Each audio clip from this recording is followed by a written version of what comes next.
In this video, I'm going to go over how to set the tilt limit to 45 degrees as well as 90 degrees for the SawStop PCS. This is the 1.75 horsepower version, but I believe they are the same for the 3 horsepower, though consult your manual.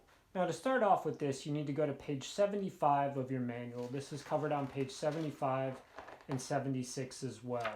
You're going to need some way of checking your angle. I like a digital angle gauge, but if you know that you have an accurate square of some type for 45 degrees, you can use that as well. Mine is not particularly accurate, so I go with the digital angle gauge. But at the end of the day, you're going to need to make test cuts. You will also need a metric set of wrenches, as well as a second one, and perhaps a slight extender to get up in there depending upon how long your arms are. SawStop recommends using a 17 millimeter of this and then a 14 millimeter if you have another one or a locked wrench. However, I just use this adjustable, and you can use the adjustable for both. The majority of it is done with the finger though after the loosening and the final tightening, so as long as you can get it loose and tight at the end, you're good to go. On page 75 you will see this diagram here. The front of the saw is facing out, and in the top left corner we're going to come in up to the top here. You need to go in from the side opposite of the motor, and we will go in through there. Before we go down there, we want to make sure our blade is at 90 degrees and raised up, as it will be easier to access the tilt adjustment with that done. Now as we come around the saw, we're starting from the front here. We're going to go underneath, and we're going to be opening up this panel right here. There's a knob on the top. Make sure your saw is turned off and open that up. As we come in through the panel, make sure you have a light source. We're going to be looking up here to the top left bolt. That is our 45-degree tilt stop.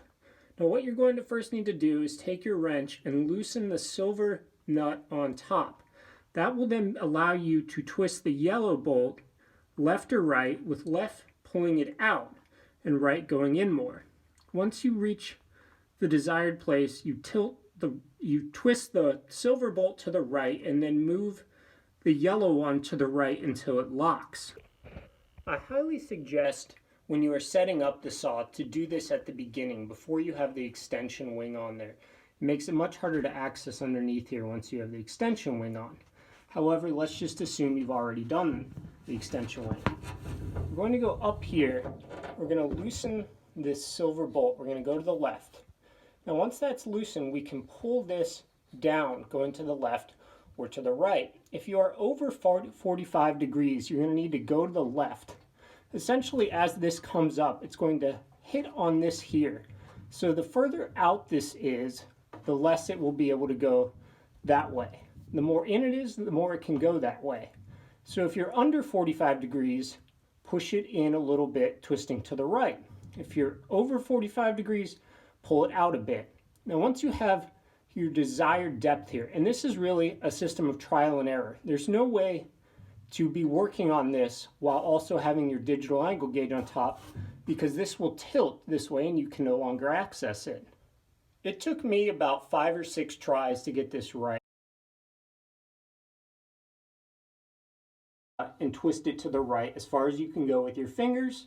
Then you're going to twist the yellow bolt until it locks. Now what this means is you need to be a hair slightly further out before you lock this in, because it generally will tighten a little bit. So you want to be a hair too far down, and then as you tighten this yellow bolt, it will move up slightly. Once it stops, you can then take a wrench on this silver nut and tighten that. Obviously, when you're done, make sure to test it again, but that should have your stop at 45 degrees. The same procedure can be done for the 90-degree stop right here, which is below. You go in and out until you hit 90 degrees, and then you lock it. As I tilt the blade to the right towards 45 degrees, you can see that it's going to come into contact with an extended part on that bolt on the other side. Now obviously you can see now why you can't access this from here. So it really is just trial and error, turning the bolt a little bit in or a little bit out until you get it right. Make sure you lock this handle every time you're about to measure it again. And also reset your digital angle gauge each time you check to make sure it's still level with your table. Again, we're going to go left if we are over 45 degrees and right if we are under 45 degrees. You should be able to get this relatively easily after 5 or 6 tries, but it's also possible it would take you longer. Again, I highly suggest you do this when you are initially setting up your saw so that you've got the cast iron table aligned first, then do this, and then put the extension wing on.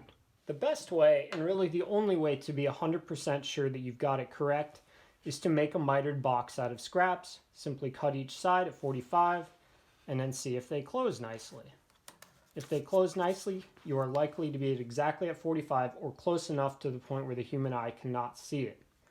Now sometimes it's desirable to actually have your stop set a little bit so that you can go a little further past 45 degrees to hit a stop and then back it out. If you can't get yours to be exactly at 45 degrees with the stop, allow it so that the blade can go a little too far to the left, and then that will give you a good starting point, and a half twist or so on your wheel will bring it back to 45 degrees.